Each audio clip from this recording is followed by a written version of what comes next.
Air India में ही क्यों स्टक हूँ। उस टाइम पे तो मुझे याद है कि उन्होंने मेरी स्टॉकिंग्स भी हटवा ली थी ये देखने के लिए। उनकी एल्बो पे एक बर्न मार्क है जो कि उनको एक्सीडेंट से आया था। बस एलए या फिर एक और डेस्टिनेशन आने वाली है। कानों में बहुत ज्यादा दर्द रहता है तो उसको कम करने के लिए क्या कर सकते हैं। मैं ब्रेसेस यूज करती हूँ या मेरे को रिटेनर्स लगे हुए हैं।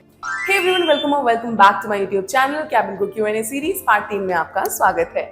अगर आप चैनल पर न्यू है तो प्लीज जाके चैनल को सब्सक्राइब कर दीजिए और बेल आइकन प्रेस करना मत भूलिएगा ताकि मैं जो भी वीडियोस डालूं वो सबसे पहले आप तक आए। चलिए चलते हैं अपने पहले क्वेश्चन की तरफ। हमारा फर्स्ट क्वेश्चन बहुत ही ज्यादा कॉमन है, बहुत बार पूछा गया कि अगर मैं ग्लासेस पहनती हूँ या फिर मैं ब्रेसेस यूज करती हूँ या मेरे को रिटेनर्स लगे हुए हैं तो क्या मैं कैबिन क्रू इंटरव्यू के लिए जा सकती हूँ। तो ब्रेसेस तो इट्स कंप्लीट नो। अगर आप रिटेनर्स की बात करो, अगर वो विजिबल है तो भी इट्स नो। और ग्लासेस की बात करो तो कंपनी बोलती है कि ग्लासेस के लिए एक दूसरा सोल्यूशन है लेंसेज, तो आप लेंस वेयर कर सकते हो।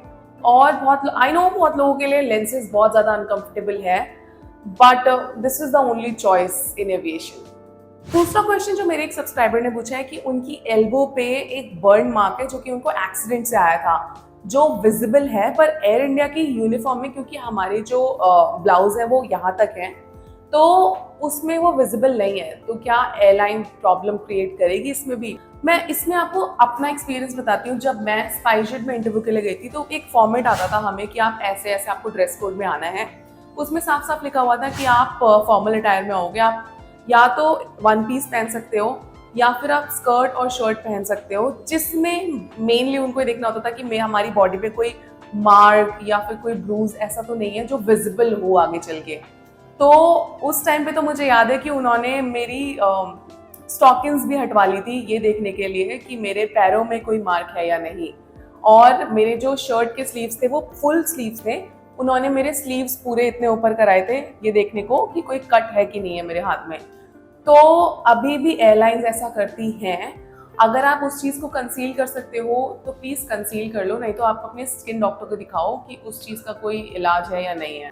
हमारा थर्ड कमेंट ये है कि मैं एक रेगुलर फ्लायर हूँ और फ्लाइट्स के दौरान मेरे कानों में बहुत ज्यादा दर्द रहता है, तो उसको कम करने के लिए क्या कर सकते हैं। सबसे पहली बात तो अगर आप बीमार हो या आपको कोल्ड एंड कफ है तो प्लीज मत फ्लाई करो, और डॉक्टर्स भी आपको यही सजेस्ट करेंगे, क्योंकि अगर आपको कोल्ड एंड कफ है तो उसकी वजह से आपको नोज ब्लॉकेज भी हो सकती है और जिसकी वजह से आपके ईयर ड्रम्स भी रप्चर हो सकते हैं। तो ये बहुत ही सीरियस प्रॉब्लम है।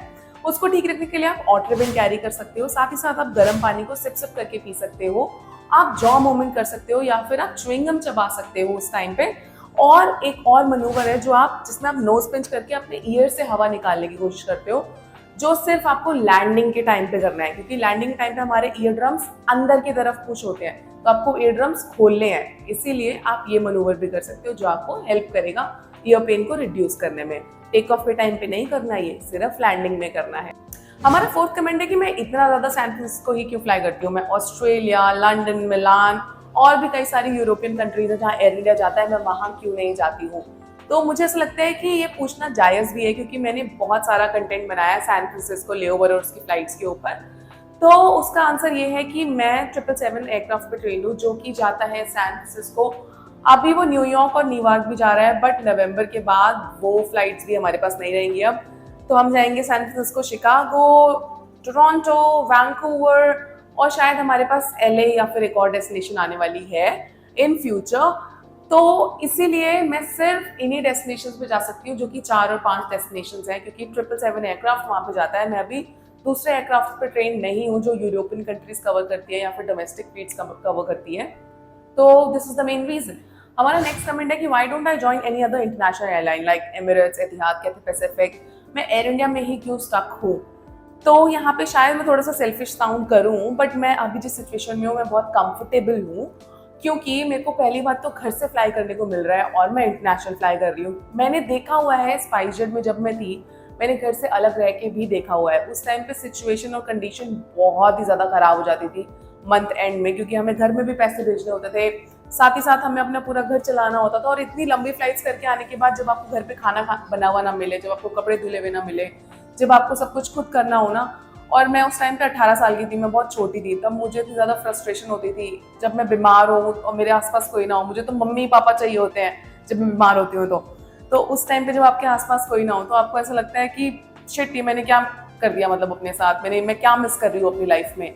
तो उन चीज़ों से दूर हट के मैं आज अपनी फैमिली के साथ हूँ। मैं चाहे 5 दिन बाहर रहूँ, चाहे 6 दिन बाहर रहूँ, मेरे को एट द एंड ये पता है कि मैं अपने घर वालों के पास रहूँगी, क्योंकि मैं अभी भी देखती हूँ बहुत सारा हमारा एयर इंडिया का क्रू है जो अपनी फैमिली को छोड़ के यहाँ पे अकेले रहता है, और मैं देखती हूँ कि वो कितना स्ट्रगल करता है, कितनी सारी चीज़ें झेलता है। तो मेरे को अब वो चीज़ें नहीं चाहिए, क्योंकि बहुत सारी सिचुएशन और कंडीशंस ऐसी रही हैं मेरे लाइफ में भी जहाँ मेरी मम्मी की तबीयत ठीक नहीं है, पापा की तबीयत ठीक नहीं है, और मेरा भाई यहाँ पे हमारे साथ रहता नहीं है। तो उस कंडीशन में मुझे ऐसा लगता है एटलीस्ट मैं at the end of the day अपने घर पे वापस तो आ रही हूँ, जहाँ मैं चीज़ें हैंडल कर सकती हूँ, जहाँ पे मेरे अपने लोग मेरे आसपास है और मैं उनको बोल सकती हूँ कि आप प्लीज़ मेरे पीछे संभाल लोगे, मैं इतने टाइम पे घर आ रही हूँ। तो मैं इसीलिए मैं I prefer my family over money.